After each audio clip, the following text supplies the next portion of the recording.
Hello, everybody. Welcome into Pro Football Enterprises. We really appreciate you joining us and being a part here. Tonight, we're covering Kayden McDonald, defensive tackle from Ohio State. I wish we had Austin and Shane here tonight. They are my usual compatriots in analyzing these players, and it's always better if you got three guys giving a perspective here on these prospects. It's really one of the better things that we do. You usually get three opinions for the price of one. We've just got me tonight, so I've done a tremendous amount of work on Kayden McDonald. I won't come out as high on McDonald as some people do, so just a heads up on that. But here we go. 6'3" defensive tackle, 325 pounds. Stay tuned on the height and weight, right, until we get to the NFL Combine and actually see what comes out of that here in a little bit. Just stay tuned to heights and weights. Here we go. Uh, I'll run through my notes in just a second. What teams did I look at when I'm studying Kayden McDonald? Well, I looked at the 2025 Minnesota tape, the 2025 Washington tape, the 2025 Indiana tape, the 2025 Texas tape, the 2025 Miami tape. That's five games right there. And then I always go back and just glance at the 24 tape a little bit just to kind of get a feel for what they were. And then also I go through the highlights as well. Why go through the highlights? I want to see what this player looks like when he is at his absolute best, when he's showing off and when he's really in a rhythm and when he's really doing everything right. What does that player look like? So the highlights are valuable too. So don't ever try to criticize that. Keep in mind. So that's the amount of work I've done. A lot of people won't tell you that, but listen, most of these people are not watching every game that every prospect plays. They're usually watching anywhere from 2 to 6 games is how much they usually have time to watch. It's just a time thing. So here's the notes. Doesn't always versus the run. Doesn't always dominate in run defense. But teams are better running when he's not in the middle. Let's just start right there. His run defense is tremendous. He is not dominant, not elite, but he is very good versus the run. And you can tell a difference when Ohio State had to take him off the field for any reason and teams tried to run the football. You could see the teams were much more successful running the football when Kayden McDonald was not in there. So that was tremendous. Also versus the run, I like his ability to hold the wall. Really does a tremendous job of that. Really, even if he's got two blockers attacking him, he has a tremendous ability to anchor down, not move, don't let things flow his way, make it very difficult, makes himself and his blocker one large obstacle. That's something I haven't seen everybody do, even some good defensive tackles. He actually makes both himself and his blocker really kind of one large mountain to get around, and that really can clog up a running game. Usually is fantastic in one gap. So I liked his work in one gap. I really thought he could just totally shut down one gap by and large. Wasn't thrilled with his two gap work, to be honest. And listen, he's fine at it, but I just wasn't thrilled with it. It seems to struggle holding his ground while trying to control two gaps. I can't tell you how many times I saw where he was trying to control two gaps and it seemed like while doing that, he did struggle to hold his ground. It's not that he can't hold his ground, but when he's trying to control two gaps, somewhere between him trying to catch the left gap and the right gap and holding that spot, he doesn't seem to hold that spot as well. Consistently saw that in two gaps, so I wasn't thrilled with it. Very good in run defense, not elite, and that is key. When you're talking about an elite run defender, somebody who just absolutely is shut down, that's when you can start talking about them in first round molds, even if they can't get to the quarterback, which we're going to talk about here in just a second. So he's not elite. He's very good in run defense. I really appreciate his work there at Ohio State. Let's talk about situations next. Usually taken off the field for pure passing downs. This was normal. This was not unusual. In fact, it was unusual to see him on the field on third and long. Ohio State, excuse me, got a dry throat tonight. Ohio State consistently, and I mean consistently throughout his 25 season, took him off the field for third and long, third and passing. That was the norm for him. So just keep that in mind as far as situations.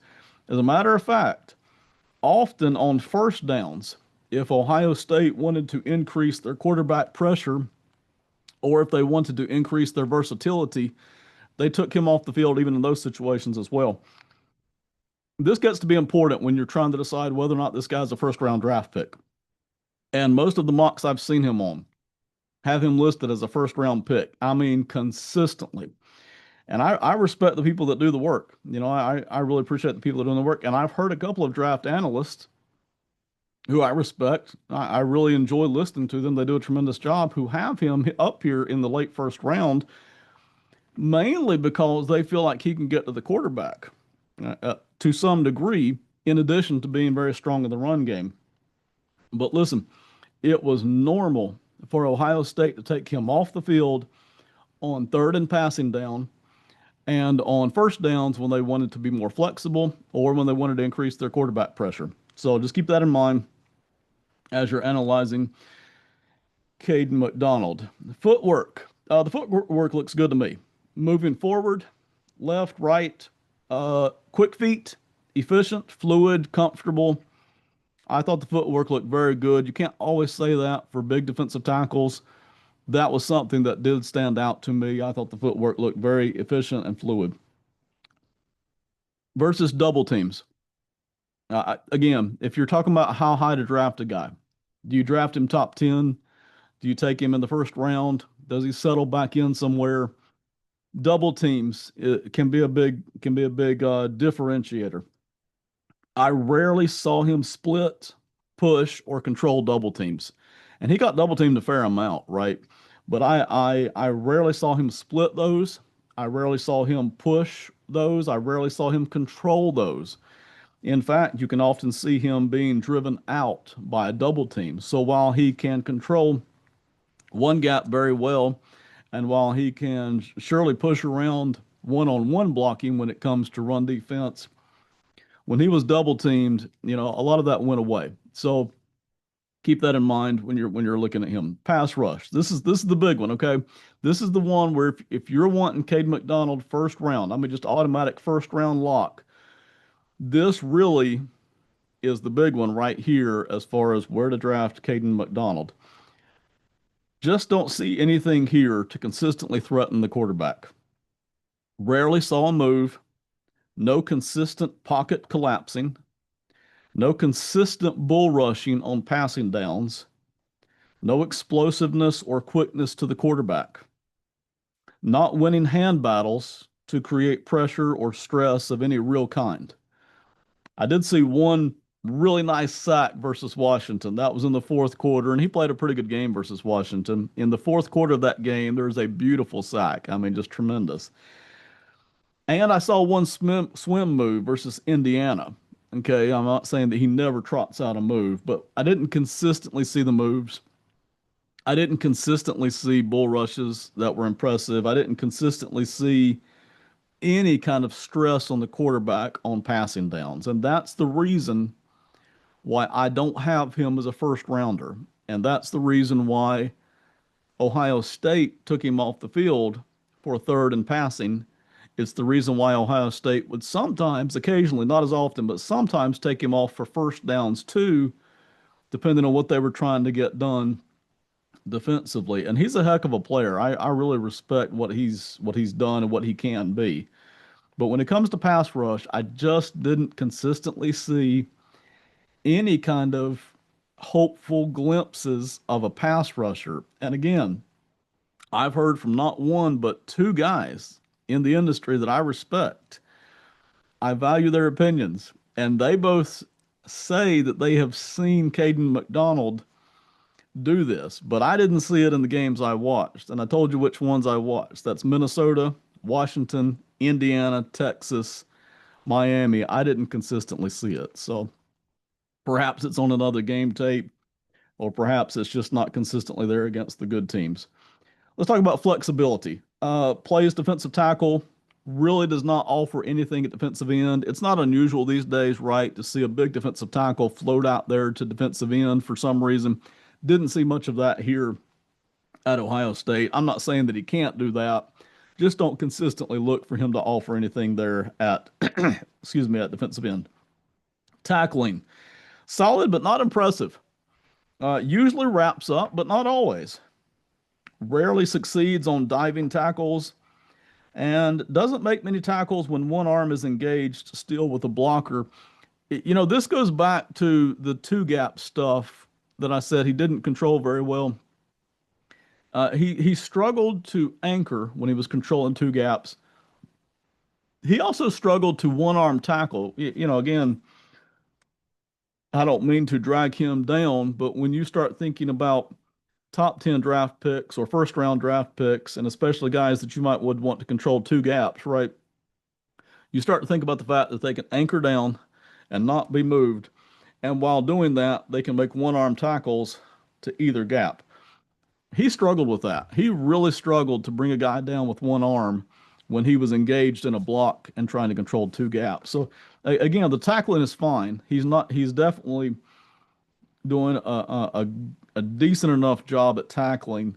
There's just nothing extra there in terms of tackling, and it doesn't always wrap up as much as I would like to see.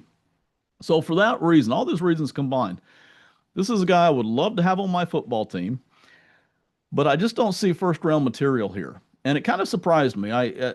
Before I got to doing the study, the tape work on McDonald, and I've done a tremendous amount. Before I got there, I've continued to consistently hear about him being a late first round pick, and he may go in the late first round. I'm not suggesting that he won't.